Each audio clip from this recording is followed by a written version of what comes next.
You drop into the world looking like a chunky gray potato with legs.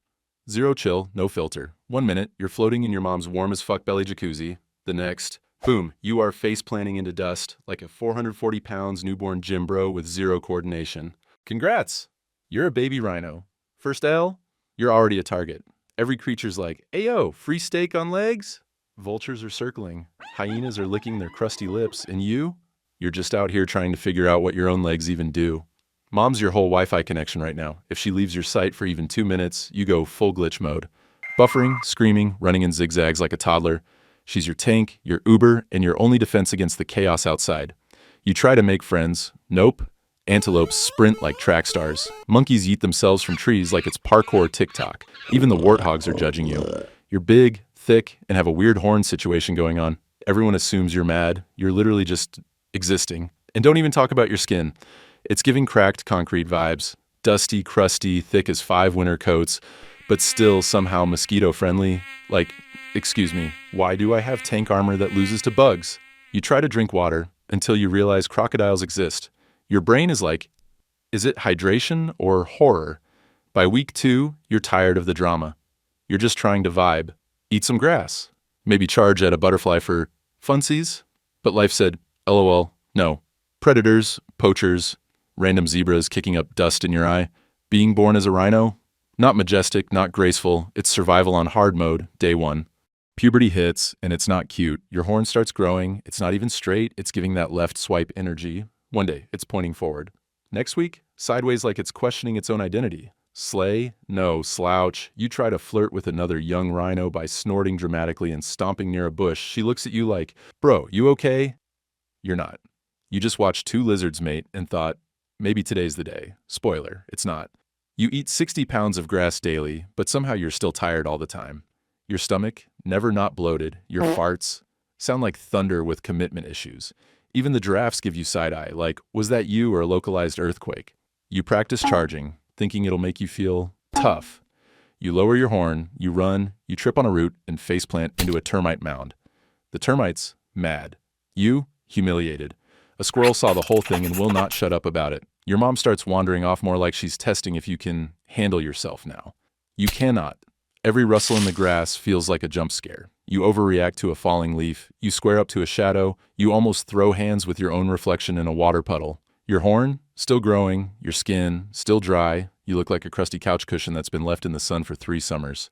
Your social life? Mostly birds that hang out on your back to eat your bugs. They gossip loudly and poop mid-ride. Zero respect. And let's not forget the humans. Oh, they're lurking. With binoculars, with cameras, sometimes with sketchy tools. You're not sure if they want to pet you or poach you. You assume the worst. Okay, so you survived the teen phase. Congrats. You're now in your lazy tank era. You're built like a gray SUV and move like you've got 0 deadlines. Your hobbies? Eating, pooping, standing still for 8 hours. Mood? Your morning routine? Walk 10 feet, yawn aggressively, dunk yourself in a mud spa like you're prepping for Coachella, but make it jungle edition. The mud slaps though. It's sunscreen, bug spray, and therapy. 1 layer. Iconic self-care. Birds still freeload on your back. They're your unofficial squad now. Like unpaid interns, but louder. They argue about whose turn it is to pick the ticks. You just stand there like a living Uber pool for drama. You find a shady spot and think deep thoughts like, why do I even have a horn? Do hippos judge me for being softcore aggressive? What even is a cloud? A butterfly lands on your face. You sneeze. It dies. Oops. You spend 80% of the day standing like you forgot what sitting is. And when you finally do lie down, it's an event. It takes 5 steps, a dramatic sigh, and the ground groans beneath you like, bruh, not again. But real talk, being a chill rhino isn't bad. No one expects you to be majestic like a lion or dramatic like a peacock. You're like the background character of the savannah, just vibing. Still, there's always that one moment. You sense a jeep or the buzz of a drone. You freeze. You're not a celebrity, but suddenly there's a lens in your business like, oh, smile for National Geographic. But whatever. You just keep munching grass like it's none of your business. Because it's really not. You may be low-key, you may be awkward, but you've got thick skin, literal armor, and a solid walk. You're the introvert icon of the animal kingdom. Not trying to impress, just trying to exist. All right, let's get one thing straight. Your love life? Chaotic neutral. You're not out here writing poetry under a baobab tree, nah. You flirt like a forklift with feelings. You see her across the mud hole. She's got that dusty glow, ears twitching like they're tuned into your vibe. You pretend not to care. But inside, heart go thump thump. Horn goes, who's this? So you approach. Slow, suave. Casually stomping a termite mound, cuz confidence. She's unbothered. Iconic energy. You try to impress her with your walk, but you're built like a fridge on flip-flop, so it's more like clunk, clunk. Breathes heavily, trips over a rock. Still, she doesn't walk away.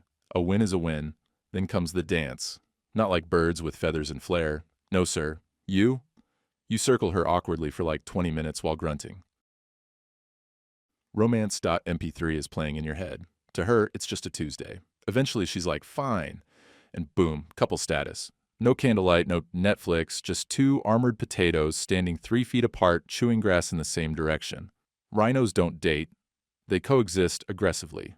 Later, you nuzzle gently, bonk foreheads like tanks testing airbags. It's cute in a National Geographic blooper reel kind of way. And after the romance, there is your tiny potato product. With a horn, of course. And listen, parenting, you're not exactly the PTA type. You bounce after a few days like, good luck, mini-me. But deep down, you care. You just don't text first. Your kid? Basically a chunky puppy with a horn, floppy ears, baby zoomies, trips over their own feet 6 times an hour. You watch from afar, pretending you're not proud. But you are. You totally are. And that, my friend, is Rhino romance. Zero chill, full chaos, somehow still wholesome. You're still here, still stomping, still snorting, still giving off don't mess with me vibes, like a bouncer in a zoo. And yeah, life's been rough. Poachers, climate change, habitat loss. Every day feels like you're dodging a new boss level in the worst game ever, survival.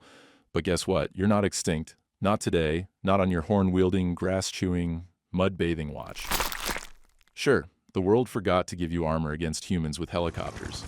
Sure, some think your horn has magic powers. Spoiler alert, it's keratin, babes. It's literally the same as a crusty toenail.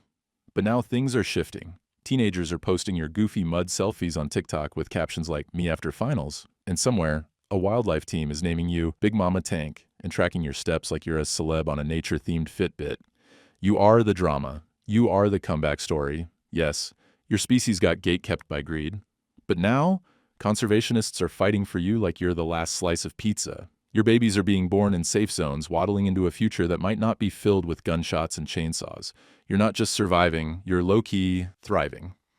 One awkward stomp at a time, one mud spa session at a time, and maybe someday, when a new rhino stands where you stood, chewing the same grass under the same sky, they'll look up and feel peace. Not fear, not fire, just wind, just sun, just vibes. So yeah, being a rhino, it sucks. It slaps. It's everything. You're bulky, bald, slightly allergic to stairs, but you're also bold, unbothered, and still marching through the mess like it's your runway.